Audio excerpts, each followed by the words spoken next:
I'll tell you on the episode. Okay. All right, and I think we are live. Oh, we are? Yeah. Oh, I didn't mean to say that's something illegal. Okay. All right, we good? Yeah, we're good. Welcome to episode 137. This episode 2 we talk about no more politics, right?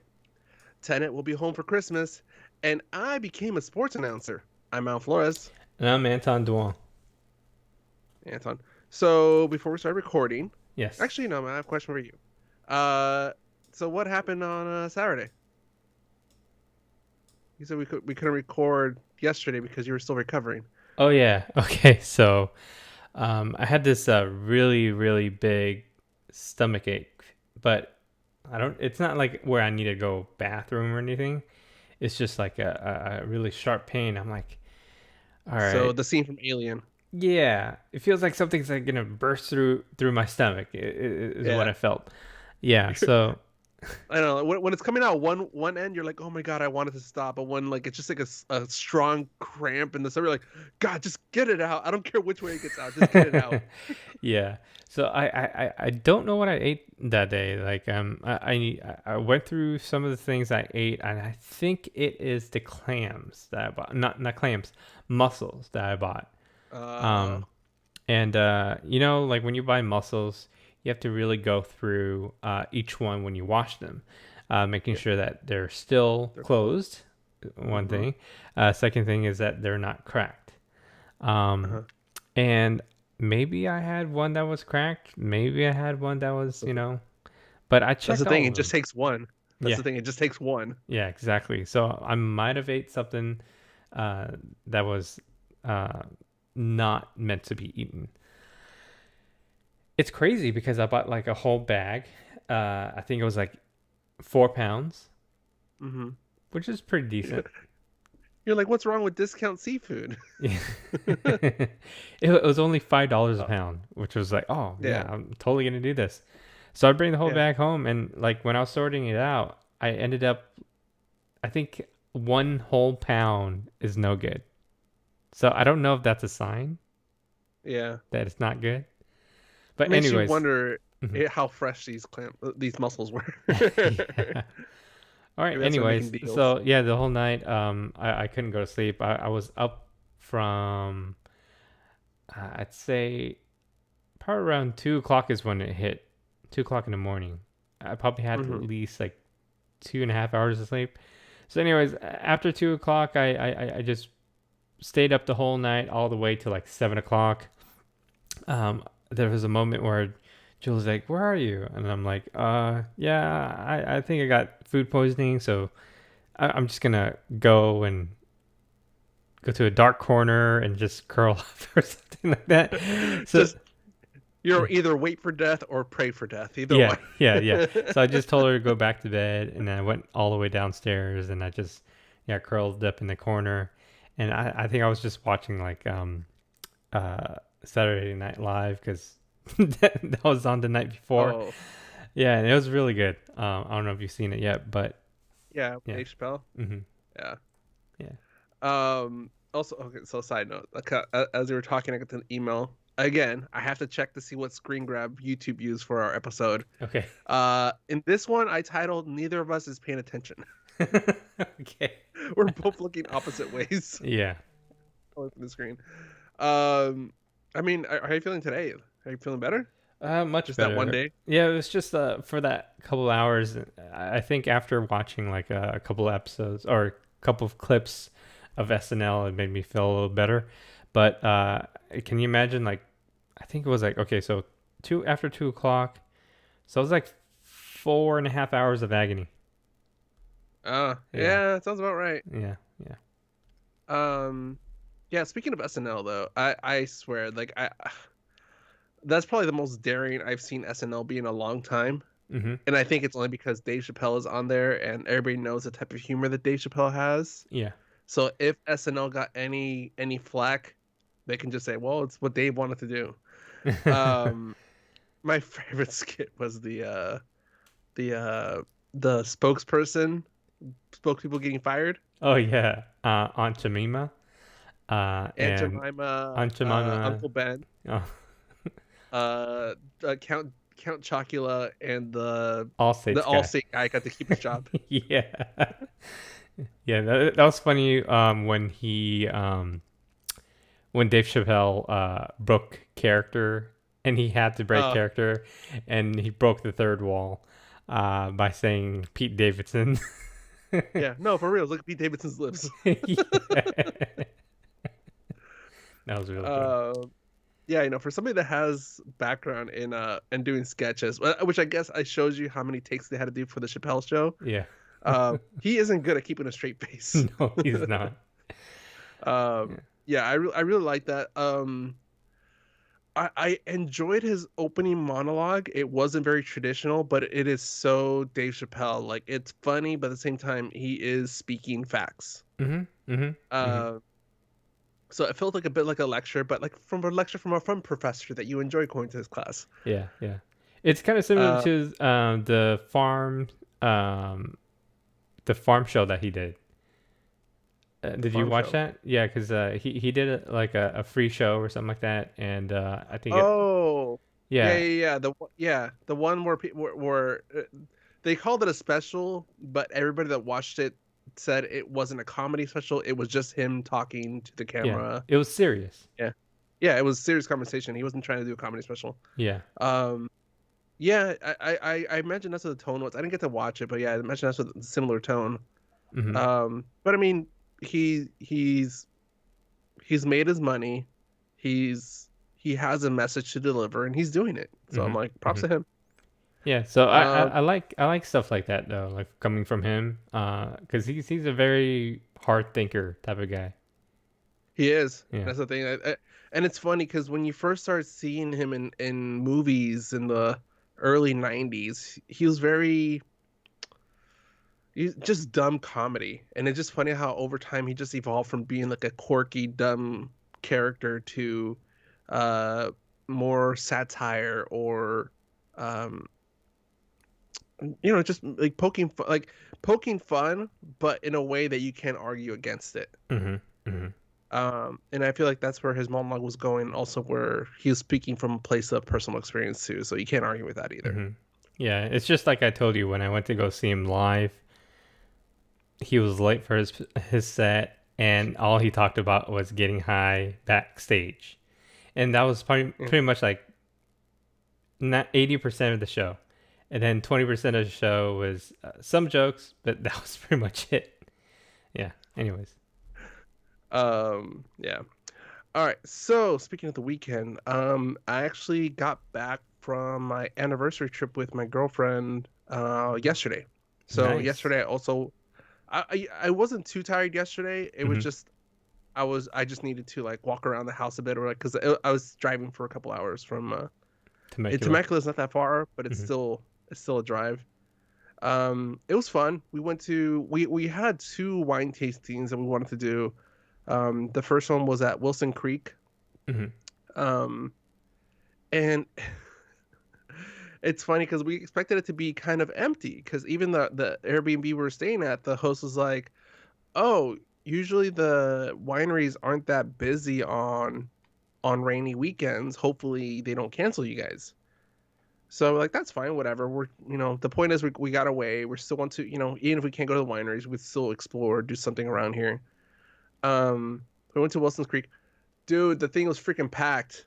Like it looked like any normal summer weekend. Like it was full of people.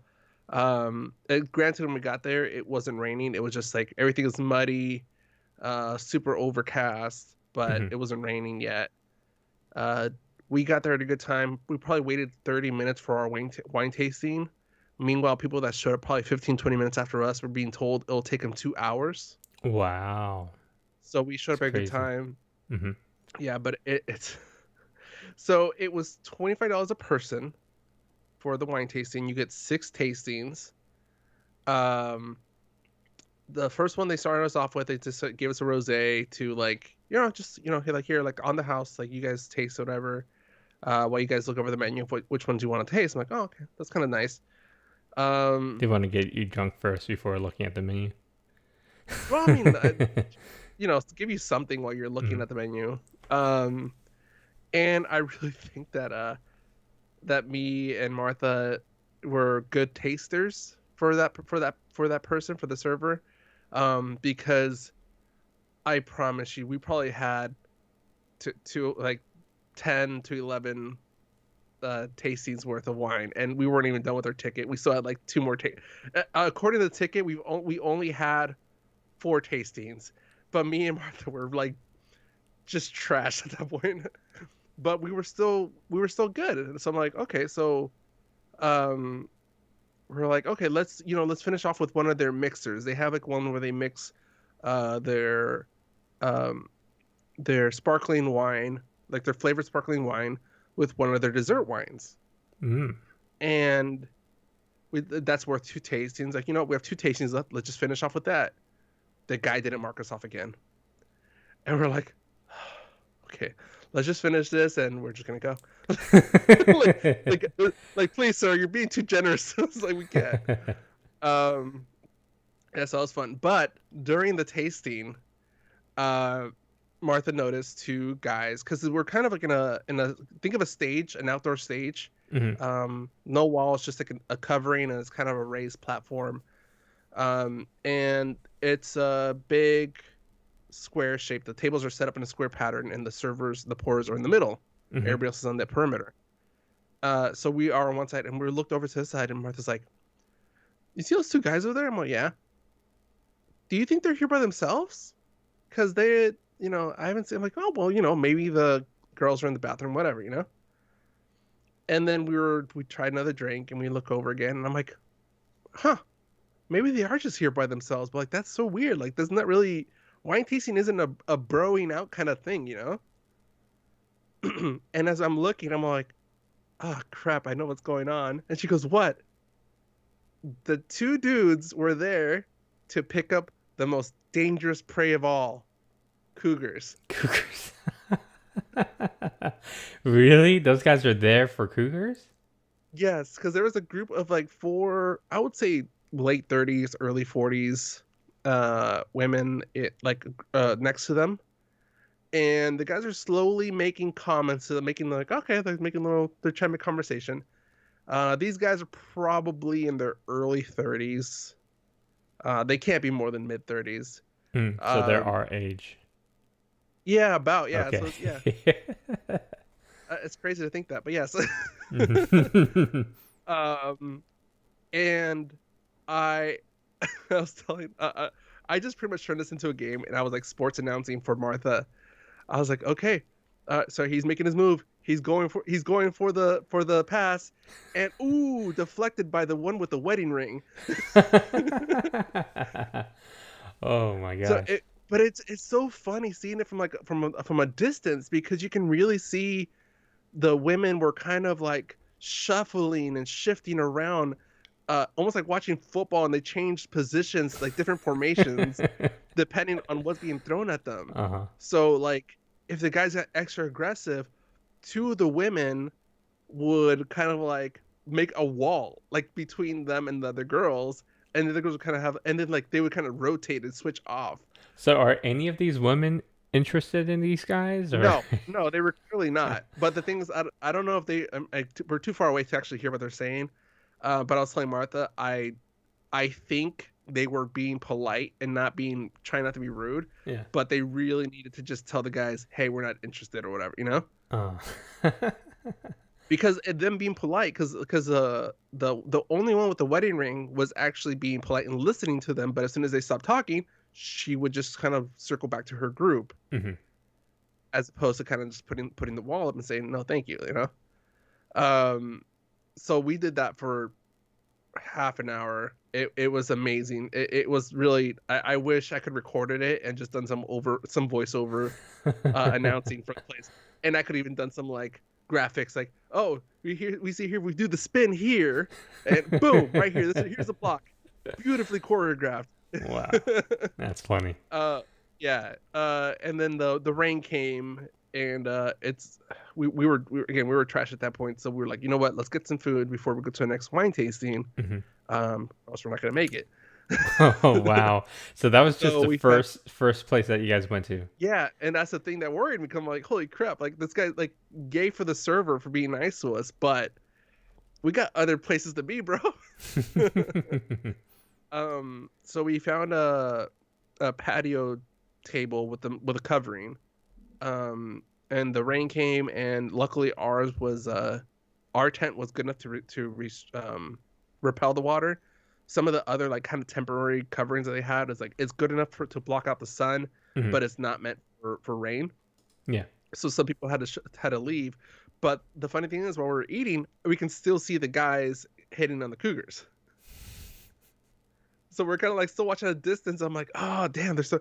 And Martha's like, how do you think they're gonna keep trying? I'm like, as long as the women are being super polite and not telling them off, they're gonna keep going. It's just a matter of how thirsty they are.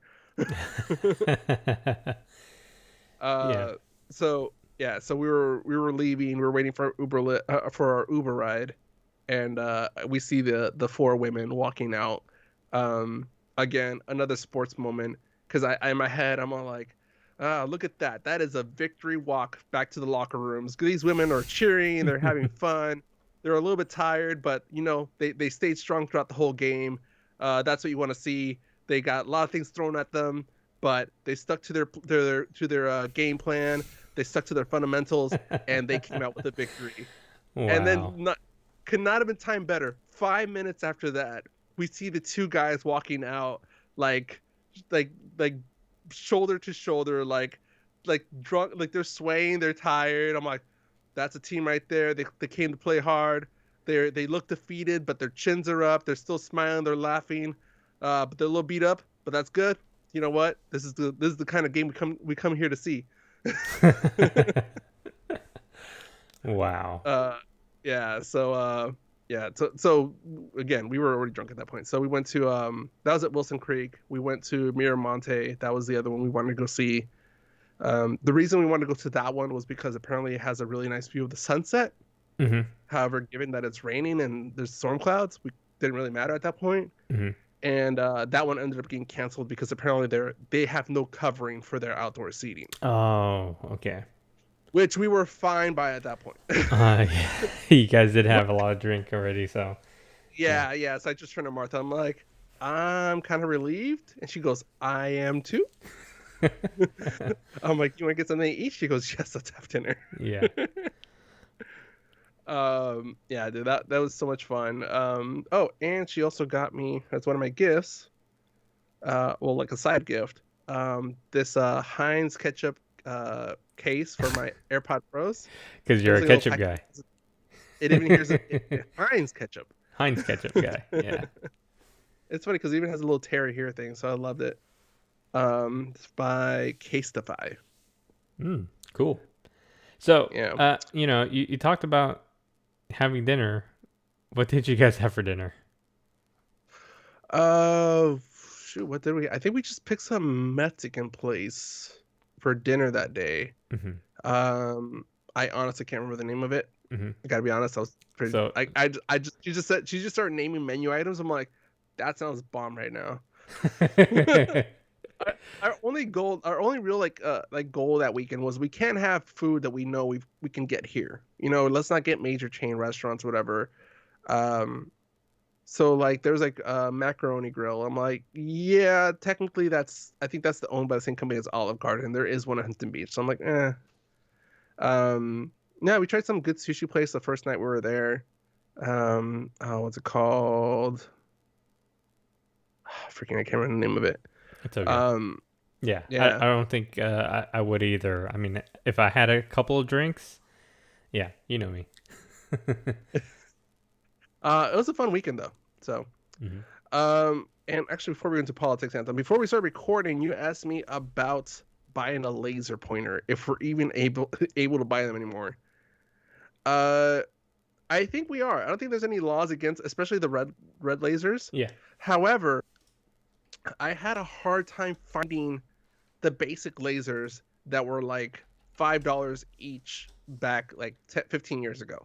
Yes. I looked on Amazon, and the only lasers I can find were either attached to presentation remotes or part of cat toys. Yeah, that's what I So noticed too. And I guess the only laser pointers that you can really buy are from like eBay or something. yeah, so You can't find them on Amazon. yeah, so I gave up looking for them, right? Because I'm like, well, I want for my camp. I'm not gonna freaking pay $15 for a combo thing, whatever I find on Amazon.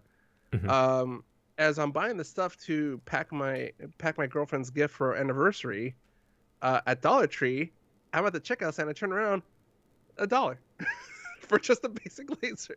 So I bought So it's a two. dollar at the It's a Dollar Tree? dollar. Yes. Oh my gosh. Meanwhile, on Okay, Amazon, I'm so like, yeah, I go should have ahead. just bought them all and just started selling them on eBay for like $3.99. They're like $8, $12 online right now. Yeah, so I should, it's yeah, I it's should have it's bought it's them all. it's funny that we're talking about this. I last week or 2 weeks ago, I bought a cat laser toy, the one that you're talking about. But this one, it automatically moves around on its own. Yeah, So the and it cat's points space, down, right? yeah, it points down, so it's Yeah. moving around.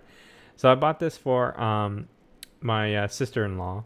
She got a cat about a couple of months ago. I think she got the cat same time that Elias was born. So the cat is Oh, the same age. Um, mm-hmm, and the cat's name is Mina mm-hmm. because her name's Trina, and then Yeah, Mimi's her sister, so it's Mina. yeah. They have Yeah, to keep the name thing going. Okay. yeah. So, yeah. So Mina, the cat, she she loves the toy. Uh-huh. I'm guessing your cat loves the toy too. If So she's in the mood. if Because she's sometimes in she the goes mood, through red, and that's why I want it. Because sometimes she has these hyper freaking moods where she just wants to hunt or she wants to chase something, yeah. and like she has like a little like ball with a bell in it, and sometimes she gets bored of it. She'll chase it around, but after she realizes it's not moving on its own, she gets over it. So I'm like, I want something she can actually chase and tire her out. So Uh huh. that's why I like laser. Yeah, yeah. So I was looking for the actual laser, the one that you have. Um, Hmm. but yeah, I wanted something like instant. I want something with like free shipping from Amazon. So Yeah, I was like, all right, I'll pay the $20 for this thing because I guess it's a motor and it'll probably make it easier for them so they don't have to like point their lasers. Um, yeah. Just set and yes, forget it. yeah. So, anyways, I got a text yesterday and it's from Trina and she says, "Hey, can I return this laser?" I was like, "Why? What's wrong Oh, with it?" She's like, "Yeah, it stopped working." yeah. That was my fear too. Because also even in the picture, the laser looked kind of weak. Yeah. And I don't know if it's because does yours have like that dark screen? Yeah, it It has a like dark screen, but then I think the laser goes pretty far. Probably at least like within 10 feet, at least. uh, Yeah. so was it the laser that broke, or was it like the rotating motor? I have Or you no don't know? idea. I think she just said that it just doesn't work overall. So I gave Hmm, her the shipping labels so she can send it back. Um, okay. yeah, so Dollar Tree, the one across the street, right? Uh huh. Okay, cool. I'll That's let where her I found know. them. Yeah, yeah, right by the checkout. That's where I Okay. found it. Yeah. So actually, here, this is what it looks like. This is the other one I bought. That's still sealed. Just a blue pack. Wow. Okay, so next thing we want to talk about for updates here, politics slash COVID. So after a week long back and forth and waiting game, uh, the projected winner of the presidential election seems to be Biden, and Yeah. I am not disputing that. I think it's all fair, Hmm. especially considering that he won with just the ballots that were received on election day. So they didn't even get into the debate about should ballots received after count.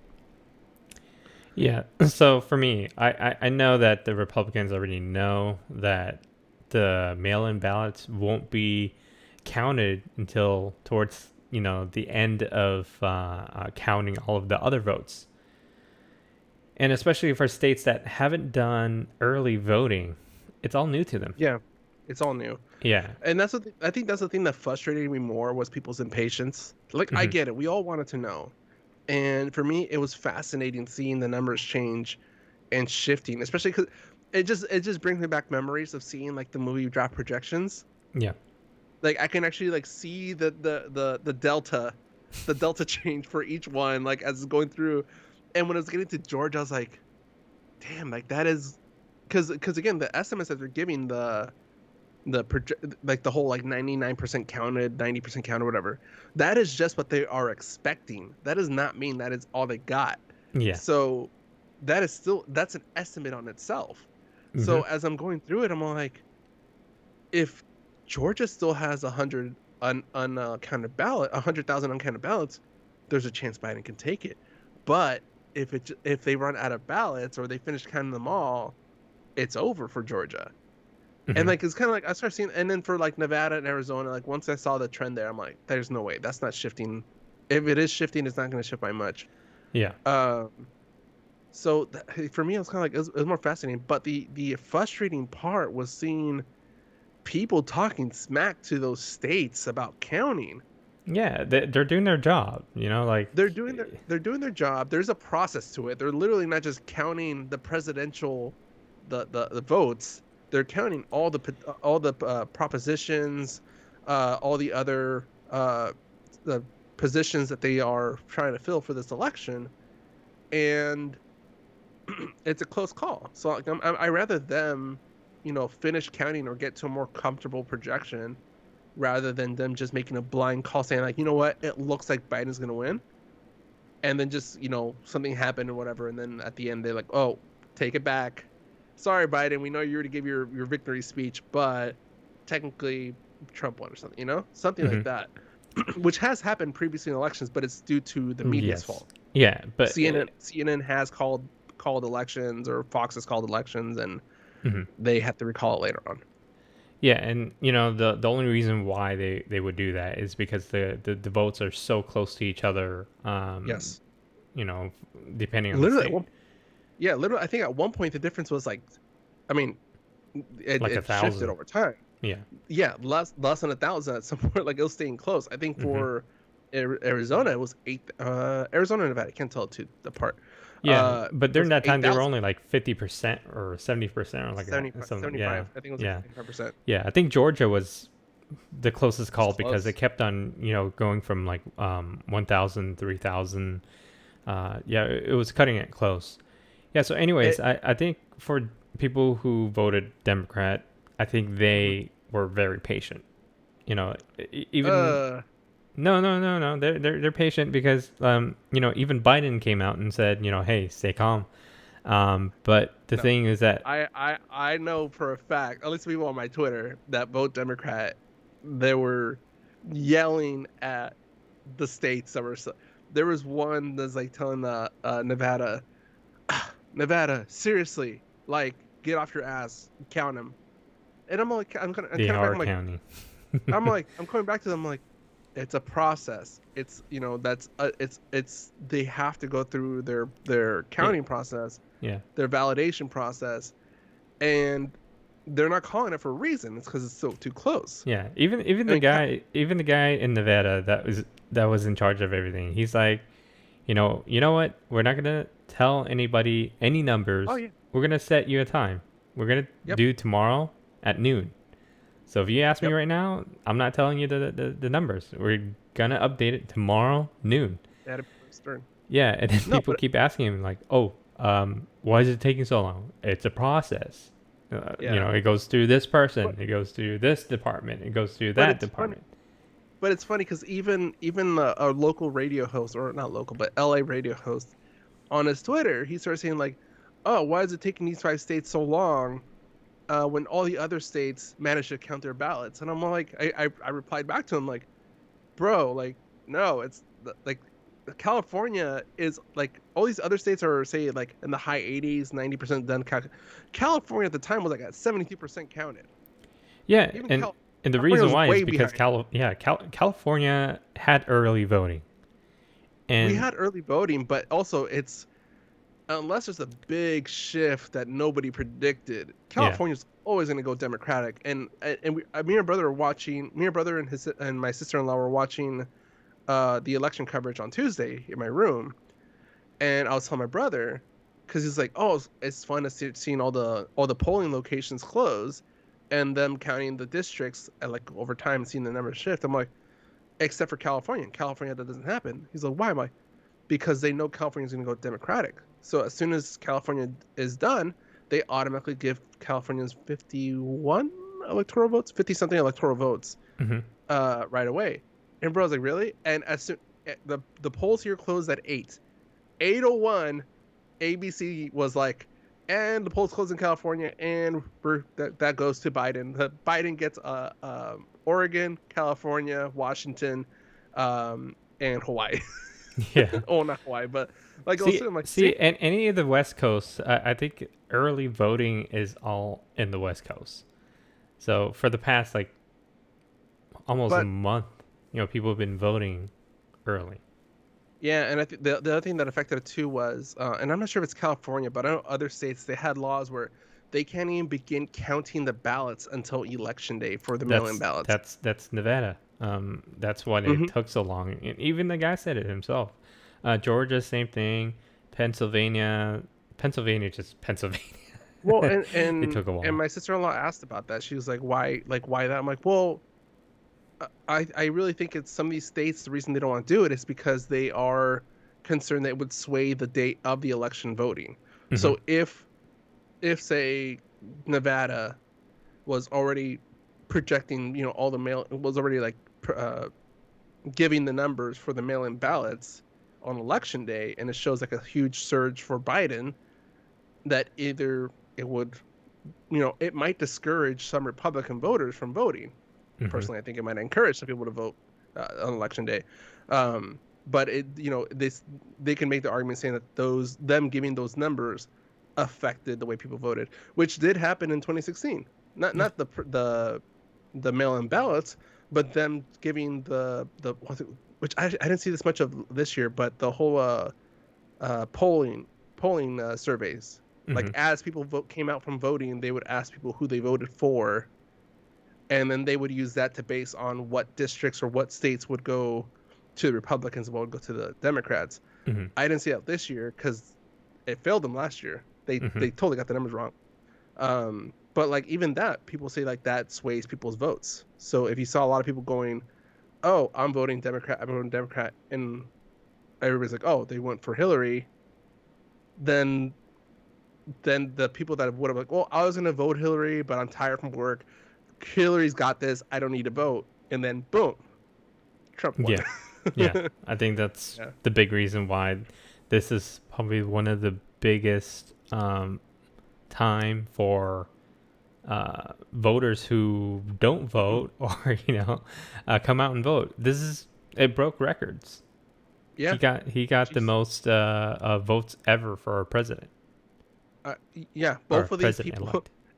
any of them could have won the most votes ever received, and both of them broke the record. That's the funny thing. Hmm. This is like President Trump is the most. I think they did ended up like separating by categorically. So Biden is the person that's ever won the most popular votes, Hmm. and then Trump is the president that has ever gotten the most popular votes.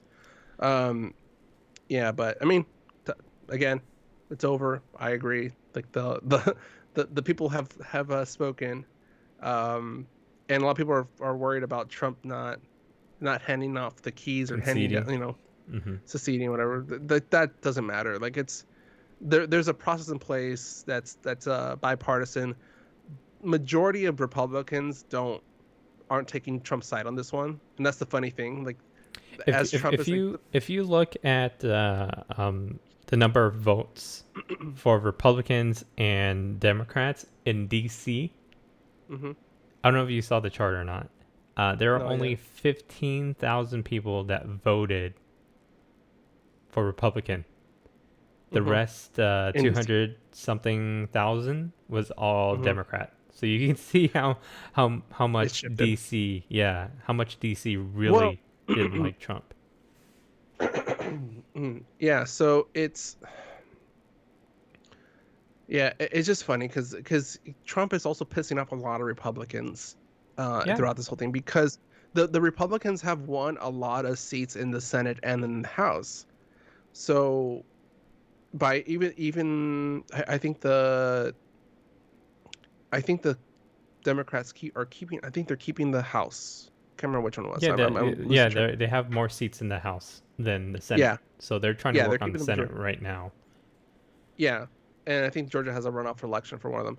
Um, and so that's another reason why a lot of Republicans aren't.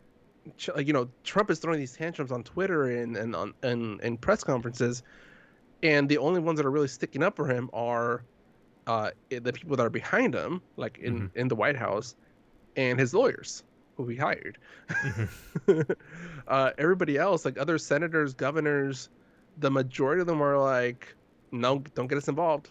Yeah, Like we're and a lot we're of them winning are this. backing off on his administration too. They're Well, walking because away already. because say say I'm a Republican senator or whatever that just won that won my election for California. I can't back up Trump saying you're right. The election is totally rigged. No, do you want to recount my state? No, no, don't recount my state. My state's good. We're good Mhm. here. Yeah, exactly. It's Yeah, not you fair. can't pick and choose. Yeah, you can't pick and choose. So it's just funny seeing this. I supported a group called the Lincoln Project, Hmm.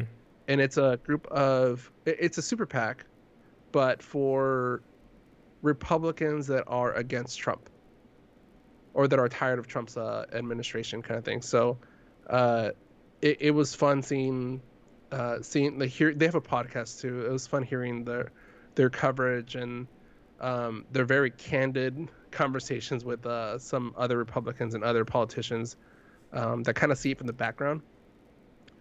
And that super PAC switched 8% of Republicans to Democratic vote. So that is one that is like I mean that all these little shifts from like different people like different sexes voting differently, different religions, different races, and now a small while being small, it's still a chunk that was needed for Trump to lose his presidency. Hmm. It's all little things that added up to the shift. Yeah, and I believe that anything that he says isn't isn't making it any better. No. But I know that in the future, when when I'm in Philadelphia and I need to go to the Four Seasons, I know which Four Seasons to go to. It's, wait, I think I heard about this. Is this the one that Rudy Rudy Giuliani set up Giuliani. that Yeah. yeah, yeah, yeah. Isn't it a quarry or something like that? No. Okay, so Four Seasons. I think it's landscaping. There you go. Four Seasons Landscape. Yeah. It's next to a dildo shop, and I think there's like a strip club right next to it or something like that. but but it's also such a lawyer thing to do. Like it's like lawyers like to wordsmith the things they say to make sure like technically they're not lying, but they're kind of manipulating people. Saying that is such a thing. Like we held our press conference in front of the Four Seasons Landscaping. Four Seasons, damn it. I wonder uh, who booked that venue because like Trump was like, oh yeah, tomorrow press conference at the Four Seasons. So the funny thing is, a lot of the press actually went to the Four Seasons and they found nothing there. And then people who went to the actual address that was listed, just like, there's a Four Season in this part of town. This is so unsafe. oh God, it's just Yeah, fine. so All right, that's hilarious. on. So I mean, okay. To wrap this part up. I mean, that just means we're done talking about politics forever, right? Like it's all good now. We're set forever. Like Yeah, yeah. no Okay, so politician is ever gonna make headline news again about debating all that. yeah, yeah. So one last thing. I was. It's been so long. I, like I was so excited to hear an actual presidential speech. I It was was, weird, right? Like, oh yeah, right, this is what it's supposed to be like. yeah. Like I felt like it was epic. Everything that he said was epic, and it, like everything about it was like, oh wow, this is very presidential. And Yeah. Yeah. Seeing Trump do all those things and hold those press conferences and everything doesn't feel the same. Because every time he talks, it just sounds the same thing over and over and over Oh, it's again. all about his ego. Yeah, everything's It's amazing. Yeah, everybody yeah, did an amazing job. yeah. They It's did all about his everything well. it's all about his ego. It all comes back to him. It doesn't like even him giving credit to somebody else or to a group. He kind of, I mean, making up an example, but so say COVID, he'll be saying like, "Oh yeah, these doctors get an amazing job, blah blah. These doctors that I hired." Hmm. Like so Yeah, like and he'll he's like, somehow "Oh try to, yeah, doctors. Yeah, I know doctors better than anybody." yeah, Hmm. yeah, something like that. Speaking of doctors, uh, Pfizer has recently announced that they are the expected efficiency or effectiveness of their vaccine is 90%. So I didn't know what that means when I was reading the headline. That But means put money into their stocks and start buying their stocks. yeah, that's what I was as I read the article. They were saying like that is a really good success rate for a vaccine. Um, and I know people are like, oh, it's not 100%. I'm like, it's still better than what we're doing now with Yeah. like it let's say people say like, well, for pregnancy or contraception. I say, oh, the pill is only 99.8% effective. More, that's still better than a condom. Like that's still better than pulling out. It's still, and it's something, and it's also it's passive. Yeah. You do the vaccine, you take the vaccine and you forget about it, Hmm. as opposed to now like you constantly, say take my trip for example. uh Me and Martha were constantly, we had make sure we had to take our mask with us. We had I had my mask in one pocket, my hand sanitizer in another pocket, and we were just constantly, every time we left a place, hand sanitizer. Every time we made sure we left out the door, whatever, mask and stuff like. So it's a ritual at this point, but it's still something we have to be conscious of. I think with this being the way it is now, uh, I think people are still gonna continue to wear their masks over the years. I think it's gonna be a common I thing really now. hope so. I really Yeah. hope so. And we've talked about this a couple months ago, like when the mask things first started up. Is I really hope that this kind of shifts America to the Japanese or like the other Asian countries' way of thinking is when you're sick, think of others. I think a lot of people like they try to tough it out for themselves, but they don't consider how we're spreading it. Hmm. Yeah, when you see like I don't know if it was you or somebody explained it to me. When you see somebody like Asian lady or something on the street with a face mask, it's not that they're germaphobes, is that it's that they are sick and they don't want to spread it. They're being considerate of others. Hmm. Which also shows you the American way of thinking, where my first instinct was she's paranoid. Yeah. Some people take it very offensively, but yeah, now Yeah, they understand, what the whole point of what a face mask is, what it's yeah, used for. Yeah. yeah. And and again, so I think this happened right after we finished recording, but there was a panic buying again, Hmm. for toilet paper before the election.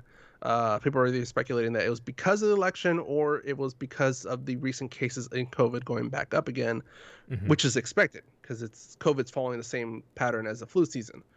Um, and yeah, I see the panic buying, but at the same time too, I don't think it's going to be as bad as it was during the spring.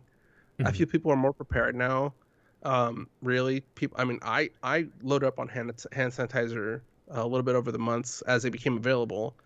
I think I have like 4 different brands. I uh, have everything. Yeah, we order pallets at the warehouse. So yeah, yeah. yeah, Hmm. and I like Costco still has tons of face masks, like cheap. I think you Hmm. buy a 50 pack of face masks for $20 or whatever. Hmm. The disposable ones. 32 degrees. They have a crap load of a face mask at Costco too. It's yeah. I think this is more. We're good. I think Hmm. back then people were more panicking about the supply chains, which have been proven to be working. There isn't a shortage.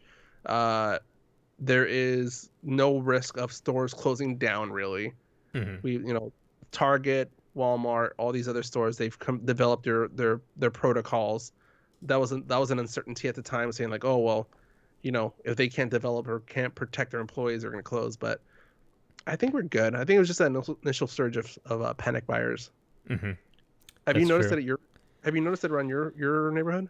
Well, they don't really buy the stuff from my store anymore, No, because no, I'm it's saying, but available like, everywhere. But yeah, I do notice a little bit of people buying certain stuff. I mean, I was at Sam's Club the other day, like 2 days mhm. ago.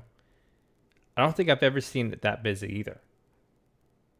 Oh, Yeah, so I see what? people, well, we're still out of Clorox wipes or Which Lysol, that which Clorox did come out and say that they were not expected to be fully in stock back in stores until the springtime. Yeah, I noticed that a lot of the stuff that they're putting out for Clorox wipes, it's not Hmm. their traditional Clorox uh, No.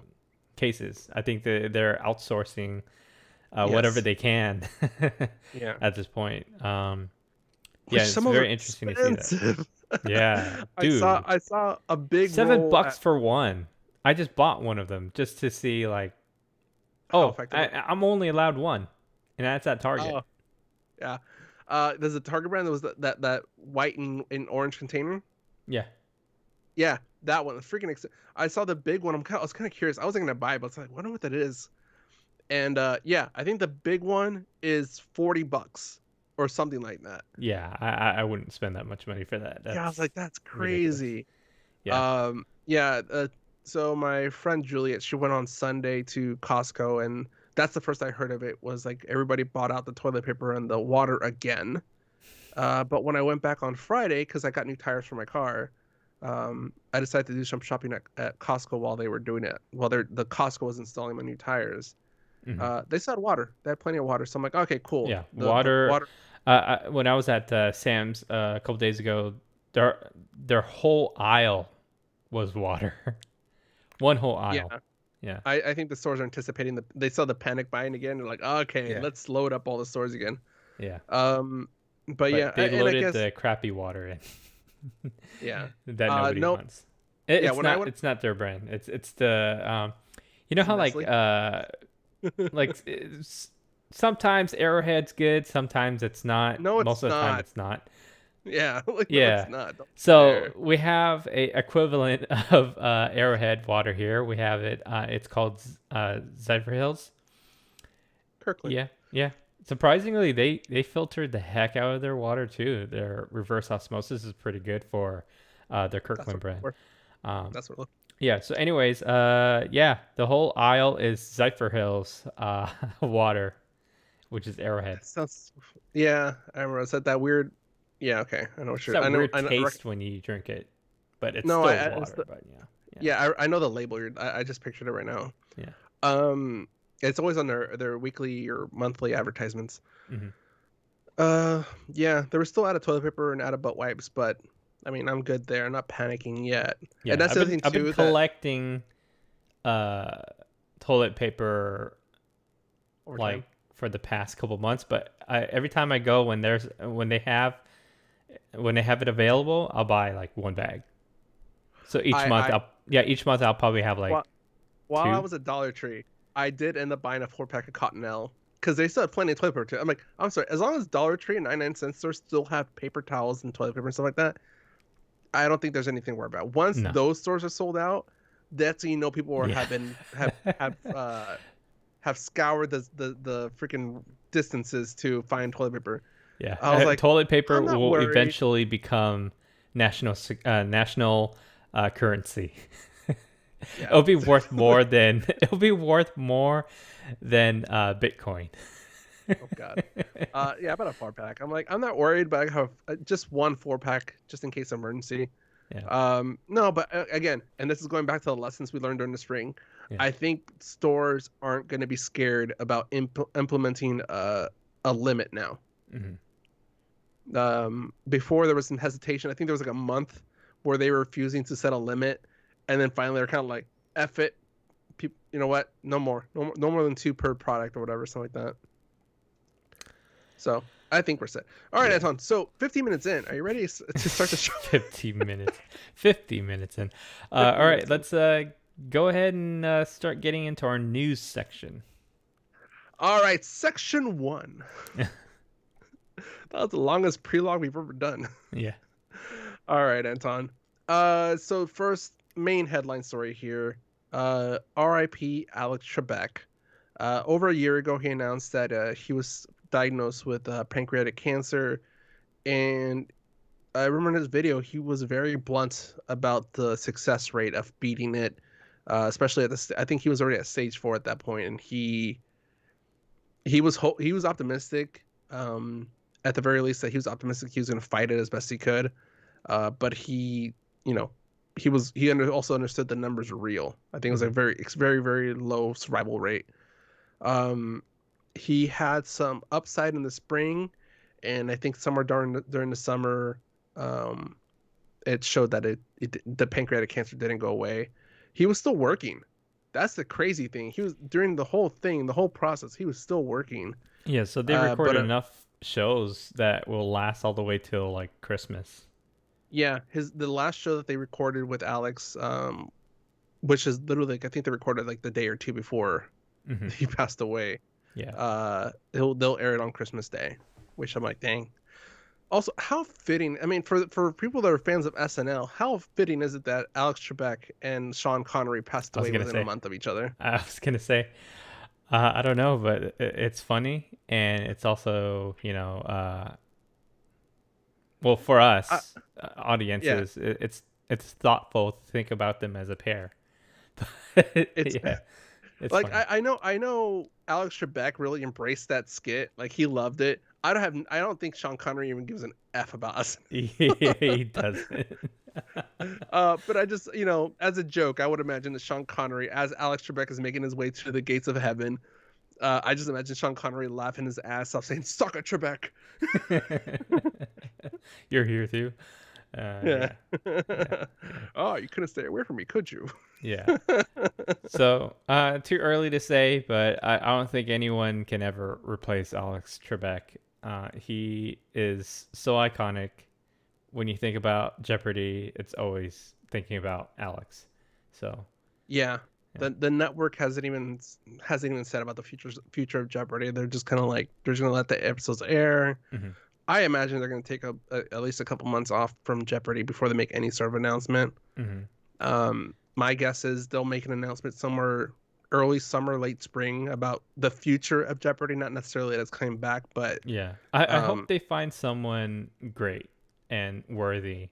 I'm gonna no comedians. No comedians. Well, no comedians. I thought that Drew Carey was a pretty good choice for The Price is Right. I like him, but he still doesn't compare to Bob Barker, though. Yeah, of course. But yeah, I thought he was Bob really good, owned the show. Yeah, I thought he was a good. I don't want to say replacement, but it was a replacement. Next host. Yeah, next host. Yeah, I don't know. I even off the top of my head, I can't think of who I would. Yeah, I imagine they would want to choose somebody in their 30s, somebody in their 40s, someone that can smart. have a prolonged. I think Alex was pretty smart. Like freaking, I don't know. I can't even think of somebody. I can't imagine how much knowledge you would have just to be on that show, because I think all the time you'd be like, how come I didn't know that answer to that question? Or, yeah.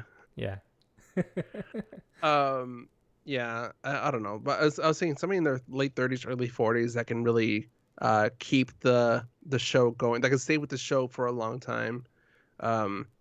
But we'll see how it goes. All right, Anton.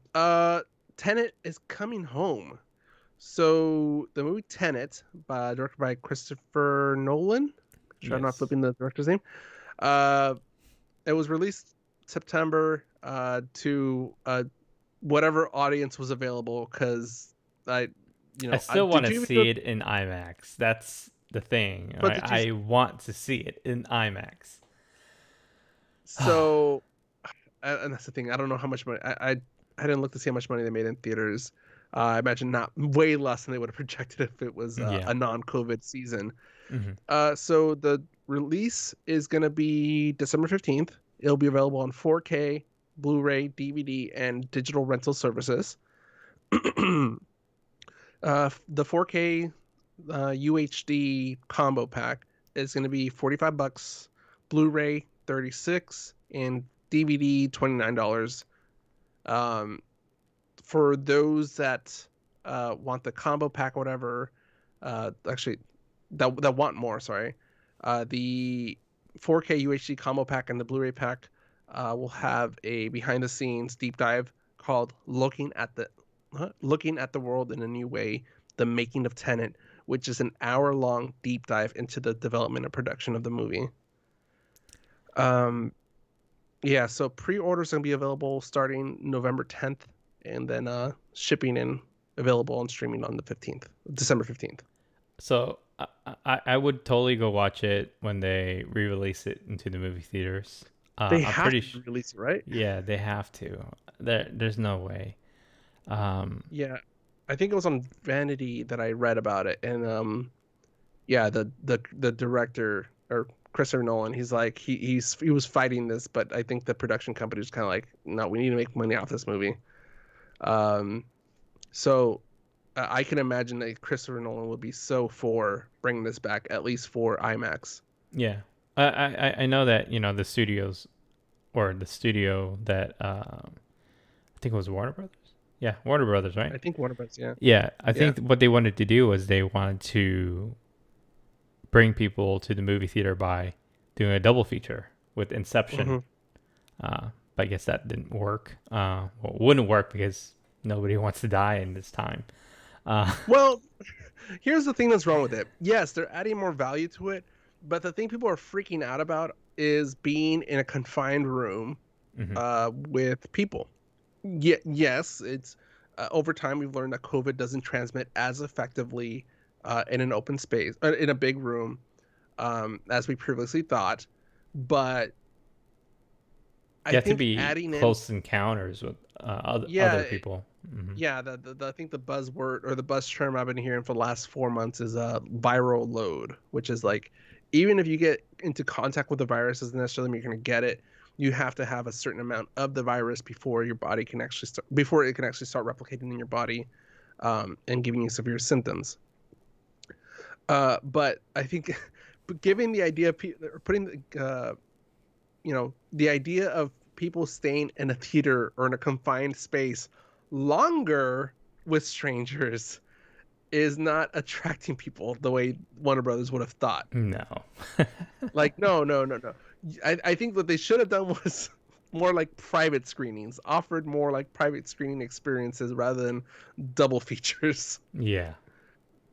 Yeah, I think they got things the wrong way. So, Yeah. all right. Well, I guess I'll watch it when it comes out on Blu-ray and 4K. I don't know what the streaming price is going to be for renting it, but I imagine what, 8, $10? Mm-hmm. What's the new release rental rate? About Uh, $7.99, depending on Yeah, the about the right. quality of the actual video itself. So, And the platform. All right, speaking of Warner Brothers, the witches apologize. So Warner Brother apologizes after being criticized by people with disabilities over the depiction of Anne Hathaway's character in The Witches.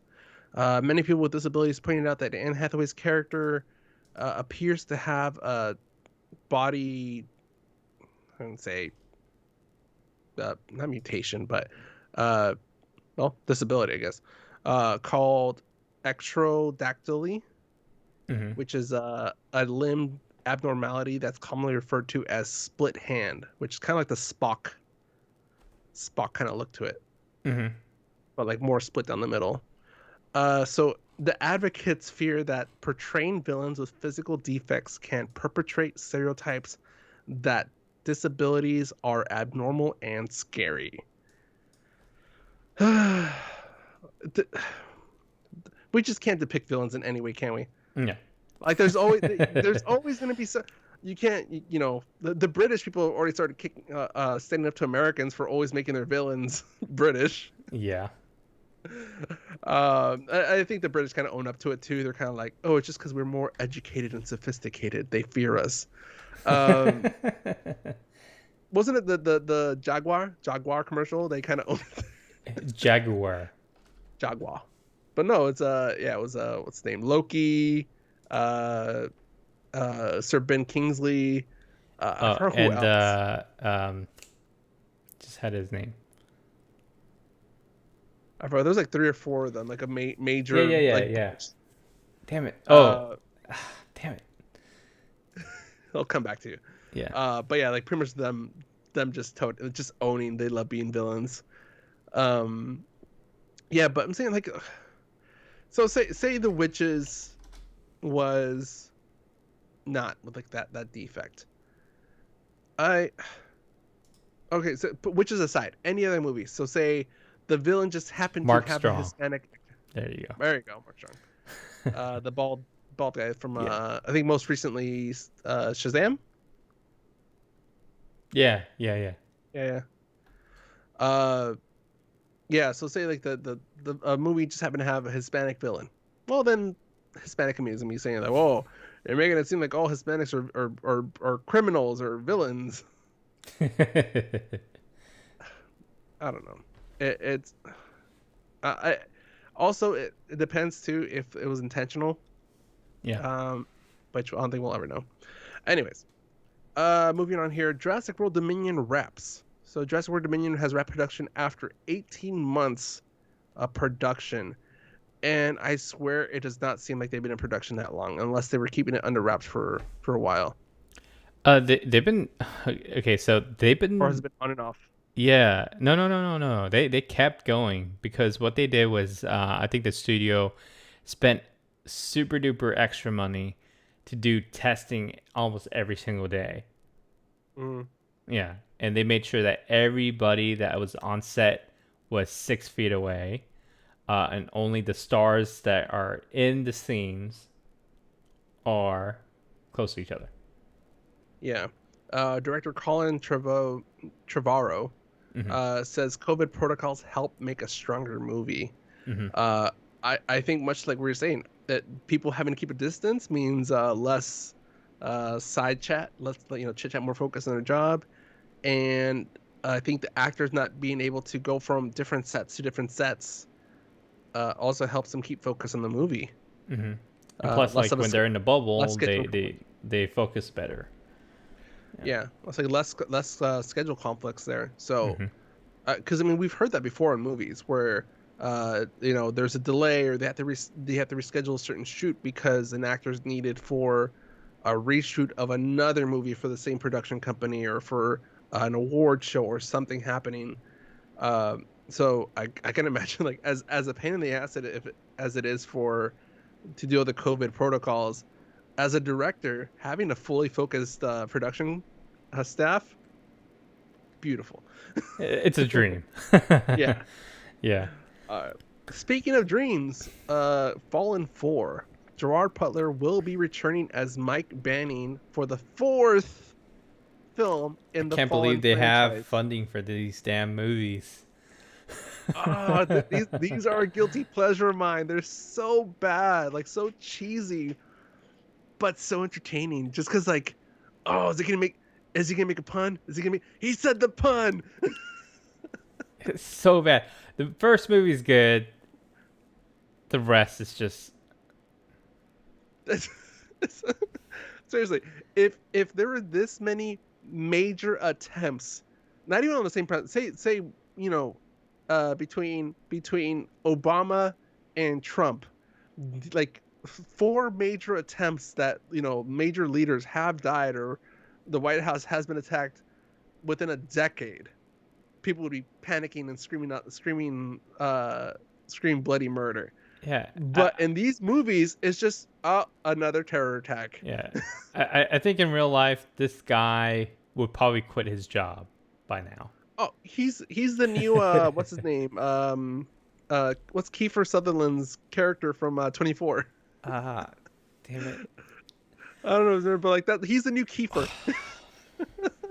Don't even try. I don't know. That show's been off for like what 20 years. Yeah. Uh, yeah. So the fourth film titled Night Has Fallen, Night. So actually nighttime. Um, which I think that they're gonna change that. I really think they mean night as in like shining armor, but Hmm. No idea what the movie's gonna be about yet. I imagine some world leader is gonna attack, and Mike Banning is the only person that could stop him. My guess. Let's see here. A Quiet Place 3. That's right, 3. Paramount hires Jeff Nichols to write and direct the third movie in the Quiet Place franchise. So John Krasinski's not directing the third one? He's only doing the second one. He's writing and directing the second one, but they hired Jeff Nichols for the third one. Mm. From what I read, I think they've been working together. But Oh yeah, I don't know. that's right. That's right. Yeah. Mm-hmm. So the schedule release, they're scheduling a release date for 2022. So when we get, so it's gonna be back-to-back Quiet Place movies. Well, I just need to see the second one just to see what's going to happen next, because I think there's going to be a lot of surprises in that one. That again, and that just makes it tells you that there's going to be some cliffhangers or some more questions that they're going to leave out for people from the second one, but at least it's going to get answered relatively soon. There's no chance that well, there is a chance, but there's less chance that you'll be left out hanging with those questions. Mm-hmm. Mm-hmm. And kind of a last minute topic here. So Tom Holland has released more set pictures from his latest movie, Spider-Man, now that they started production. I didn't know if it was real or fake, but apparently IGN is confirming that the picture of him on set with not only his Spider-Man costume and full mask, but also the regular face mask. Regular face mask. Yeah, what's it called? No, it's not. It's just a regular face mask. Just regular face mask. Yeah. Can't tell from it. Like a medical one. Mm-hmm. Yeah, it's real. And it's funny because the caption seems in wearing a mask. Wear a mask. I'm wearing two. That just seems so. I don't know. I guess they're just doing lighting test or some sort of testing. Maybe. Mm-hmm. Yeah, there's no way they'd pay for mask removal after paying for a whole suit. It's a lot of money. Yeah. I think it'll be cheaper just to reshoot. Yeah, right. Yeah. All right, it's on. That's it for news. Ready to go on to streaming? Yeah, let's get into streaming. All right, really quick for streaming here. We just have The Mandalorian Chapter 10, The Passenger. This is the second episode of Season 2. If you haven't seen this, be warned that there will be spoilers, so skip ahead 10 minutes? 10 minutes? 5 minutes. 10 minutes, man. It'll be quick. If you hear us talking about gaming systems, you've gone too far. You've gone too far. Pull back. All right, Anton.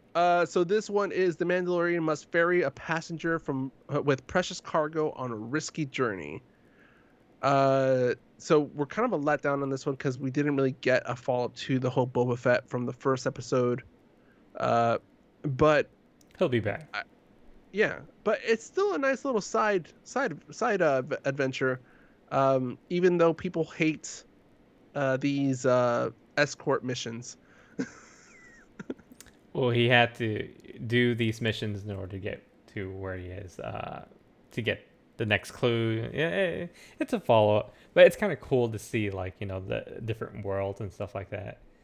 These quests that he goes on. Anyways, this episode is very entertaining. I kind of like the vibe. There was 2 cameos in this episode. I don't know if you spotted them. Kind of obvious. I watched this show called Kim's Convenience. I don't know if you've seen it yet. But the guy that plays Oppa, which is Mr. Kim, he is one of the starfighter pilots. Let me see here. Oh, Paul Soon Young Lee? Yeah. He's the one that talks a lot. The other one was, damn it, the creator of Rebels, creator of, damn it, keep forgetting his name. He's Dave Filoni? Yeah, Dave Filoni. Thank you. I was like, because the only other one I'm trying to remember, who was Zero? Who was the voice of Zero? or in the show, what was Zero? Because the guy Richard Ioade, Ioade, he's the guy. He's the black guy from the It Crowd on the old BBC show. So Mm-hmm. I'm trying to think back, and I need to watch the episode now and hear for whoever Zero is because I don't recall who that is. Let's see. Oh, is it the droid? Zero? Yeah, is Zero the droid? Remember the frog lady used the voice translator? I can't remember. I'm gonna look the Mandalorian Zero. Oh, you're talking about the droid that Taika was playing? Um, oh, it is that one. Okay, cool. Yeah, Zero is that weird like mantis looking droid. Oh. Okay. Yeah. So Hmm. yeah, that was voiced by the guy from the A Crowd. Yeah. Um, yeah. So I like this episode because it kind of shows you that the not the Republic, but the rebels had really taken charge of, keeping order in the galaxy. Hmm. They're trying to control the vacuum, the power vacuum that was left by the Empire being destroyed. Hmm. The New Republic. Um, yeah, the New Republic. But god damn, like it's tough because you understand what these X-wing pilots are looking for, and you understand them being skeptical and over. But being such a huge fan of the Mandalorian, uh, like me and my girlfriend were kind of yelling, "Just leave him alone, damn it! He's done nothing. He has children on board." Yeah, that's true. And yeah, it's kind of funny towards the end where they're like, "Oh yeah, okay, you did this and this and this and this. We'll give you a pass this time." And it's like, "Yeah, okay, Yeah. yeah." So Uh, I'm kind of curious, like all that work just for this little pass, like he should get reward for something that's worth more, you know? yeah. Again, this is I can't remember if I'm gonna say this. Uh,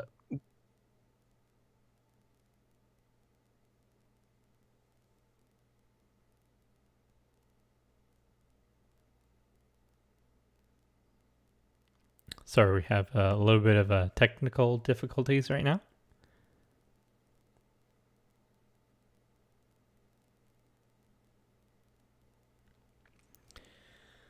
All right, we're just gonna wait for Alan to come back.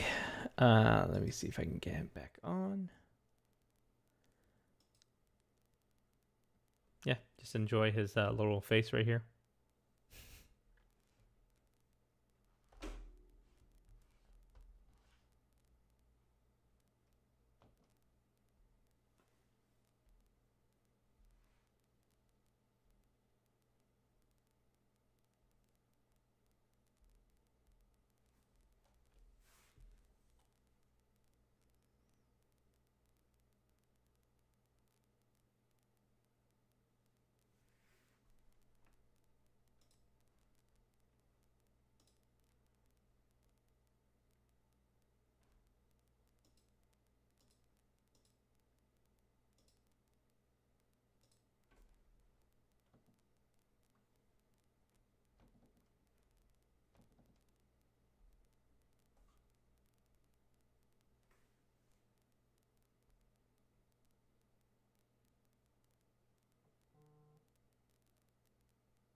I think I'm back. Yeah, you're back. I think. Uh, so I think the last thing I was saying was, uh, and we went through a phase of frustration Hmm. with the child Hmm. because we both, of course, this damn toddler, unsupervised toddler, was what created havoc both by eating the poor frog lady's babies, and then eventually pissing off the arachnid mother. Yeah. And so like use the force, do something to be, being pissed off at the child to finally at the end when they're in the cockpit going more, holy crap, he's scared. Oh, like he's a little baby. Yeah, and it's funny this time around we got to see him babble different consonants. So it's kind of funny to Yeah, see that. both the I can't remember if we talked about this last week or not, but both Mando and the child have both been very talkative this season Hmm. compared to how they were last season. Um, Also, I love any scene that involves him walking or running. Yeah, it's funny. It's funny. Yeah, and at times when you look at some of the throughout the episodes, you can see which part is a real puppet, which parts are CG. You can totally tell. It's funny. Yeah, yeah, Yeah. yeah. Especially with the eyes. I Hmm. think the eyes are a big giveaway. Hmm. You can't CGI can be amazing, but the detail with the depth and the detail in the eyes is really hard to replicate that well. Hmm. Yeah. All right. Anything else about this episode that caught your eye? Uh, no. Other than that, I'm just excited to see what's gonna happen next because I'm still waiting on Ahsoka. Yeah, I think a lot of people are waiting for Ahsoka. We're waiting to see more about Boba Fett. Let me see here. All episodes. So season 2, we are looking at 8 episodes this season. Hmm. Um, I'm thinking that we won't see Ahsoka or like the screen grab for episode 3 shows him on some sort of ship, and I think that's what we saw him getting off from when we in the trailer when we first see not Ahsoka but the other mysterious character that they teased us. If you go to the IMDb episodes list, Mm-hmm. yeah. So maybe we'll see. We'll be introduced to another character on episode 3 or chapter 11, I should say. Yeah. All right, that's on. Ready to move on to our last segment? Yeah, let's get into gaming. All right. So before I get disconnected again, IGN has been reviewing and ranking the consoles uh, now that they are scheduled to be released this week. Xbox has a scheduled release date of tomorrow, November 11th, and PlayStation has a scheduled release date of November 12th. Which is the next day So, after that. yep, no, the 2 days. So Xbox is released Tuesday, PlayStation gets released Thursday. Mm-hmm. All right, let's start off with Xbox Series S, the lesser one, the one that we anticipate not a lot of people want to buy, but are going to end up buying, are going to get it received as a gift. IGN gave it a 7. The points they made are snappy load times. The 120 FPS capability offers, even though it's limited to 1440p resolution. It is claustrophobically small storage space, which I've also heard, and I don't know if it's been confirmed, that the external storage space or external storage plug or port, whatever, Mm-hmm. uh, isn't going to be functional at release. Oh, the SanDisk ones? Yeah. Yeah, It's kind of weird, huh? which I'm like, why? Why would you try to hold back that? And also, as you and I pointed out before, it's questionable long-term viability. That's not even concerned about. So the Xbox Series X, they gave it an 8 out of 10. The points they made here is No matter what current games you throw at it, load times are drastically cut. Frame rates get smoother and resolution gets turned up higher. Quote, it's going to be a joy to see what developers do with it in the coming years. I guess that goes with any console. You always see it like at launch. That is not the best games they're going to come out with. It's usually 8 years, 9 years down the line. Once developers have seen the capability of the console itself, they play around with the capability better, more So they better. gave a score for these machines on Yeah, for the IGN. consoles themselves. Uh-huh. For the console themselves, because they got the physical releases already. Yeah. They got the demo machines, Yeah. and yeah. I want to see that. PlayStation 5, they gave it an 8, same as the Xbox Series X. It's a well-considered user interface, blistering quick load times, and the DualSense controller that sets it apart from all other controllers. Also, fun little thing they added there. For the DualSense controller, they gave it a 9. Okay. So again, take this with a grain of salt. I know I have had my disagreements with IGN's ratings before on games, let alone consoles, but really none of these scores are really surprising, or the points that they're making is really surprising. Okay. So I mean, so you asked me if I'm going to be getting the Xbox. I will eventually, not at launch, probably not until late winter, early springtime. Because there's no, I'm waiting for Halo. Halo's the main title I want to play anyways. Yeah. Yeah. So, for some people that actually tried or tested both machines, oh, okay, I see where score is. They love the PlayStation controller because it Mm-hmm. sets a totally different vibe to playing the games. Yeah. So Oh, I can totally see the control the DualSense controller being another element for developers to play with. yeah, because you saw what it could do, right? Some of Yeah, the stuff yeah, on it is pretty amazing.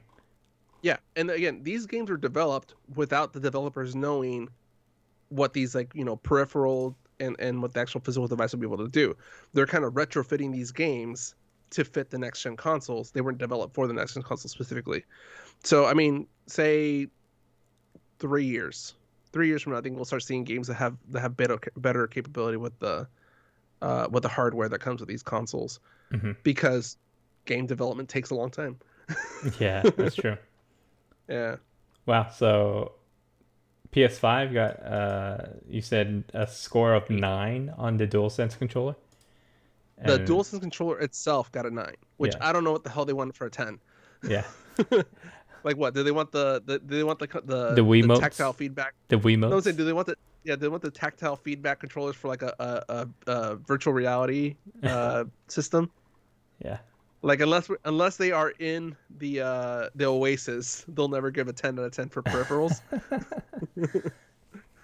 But I mean, PlayStation and Xbox Series X, according to IGN, both 8s. I guess it really just comes down to, which you prefer. Hmm. Which I think that's kind of what the console wars has always come down to, because there's always been better hardware, better experience. But I mean, speaking as an Xbox person, I buy out of my heart, not out of the specs. As, even though it's pissed you off over the years.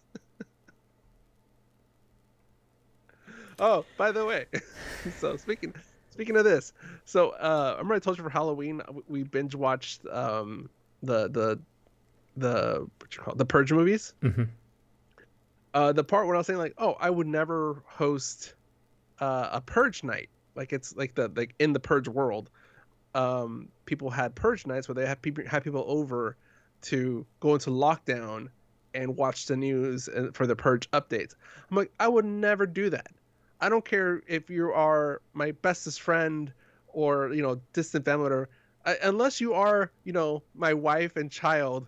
I am never gonna invite outsiders into my home Why on would a you night do where that? Yeah, that's the thing. that's Like the thing. it's Like you're just adding unnecessary risk. yeah. And Martha started giving me a list of people like, really? what about your brother? I'm like, maybe. I don't know. Depends on how the weeks have been coming up to that. Well, what about Anton? I don't know. I mean, Anton's a pretty chill guy, but I can also see him yelling at me. He's trying to beat me with the bat, saying, "I told you, buy the PlayStation 5, and you said you'd come back with an Xbox Series X." Trash. You're so right. Okay.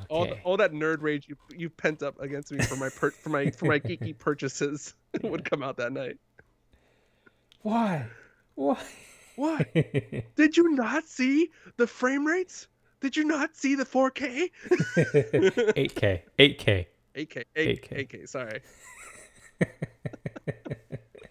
DualSense. Like this bat in your head. Oh. All right, that's on. Yeah. So you didn't pre-order any. When are you expecting to make your purchase? When my kid is like 2. One or 2. Okay, so you're actually. Oh wow. So I might get. Ooh man. So it'll be a close call, but I might actually have the next gen console before you do for once. Yeah. Jeez. That's true. Cold day in hell indeed. Oh yeah. Yeah, it's gonna be a tough call. But yeah, I will eventually get one. I don't know. Mm-hmm. I mean, depending on how my home purchasing experience goes, I might not want to spend money for a longer period of time than I expected. So we'll see. I think I'm gonna be good with Cyberpunk for a while. That game's probably gonna last me quite a long time. Same thing with me and Halo. I think Halo's gonna be depending on how quickly they load out the updates and the DLC. I think Halo might be a good long game to hang on to. No, I'm talking about like right now, like to play. Oh, right now? Yeah. Oh, right now. I haven't been gaming. I haven't been really gaming. Pokemon Go is the most gaming I've done in the past couple weeks. Mm-hmm. Yeah, just I stopped my run through of Gears of War because they started giving me a headache from the motion. Mm-hmm. And I haven't turned on Modern Warfare or Warzone in almost a year. I can't believe it's almost been a year. It's been a while. Really? Oh yeah, that's right. Holy. No, I think. I think I stopped playing it since May. We haven't played since Yes, May. You're right. I was still playing. I started playing it around this time. Mm-hmm. Because I started my Instagram account for my gaming clips, Mm-hmm. and I got my first clip anniversary like last week or something like that. Yeah. All right, Anton. If people want to keep us going, how can I do that? They can do that by going to our website at www.the2oc.com and maybe buy some stickers, t-shirts, hat, maybe something. And if there was something that we talked about on the episode or in our show notes, social media, any of the links take them to Amazon and gives us a little kickback. So it's always good to do that. Yeah. People can also follow us on social media at the 2OC on Twitter, Instagram, and Facebook. Don't be shy about, commenting on our post. We love to have hear your opinions on it. I think we're pretty quick to respond to people's questions and reactions to some of our posts.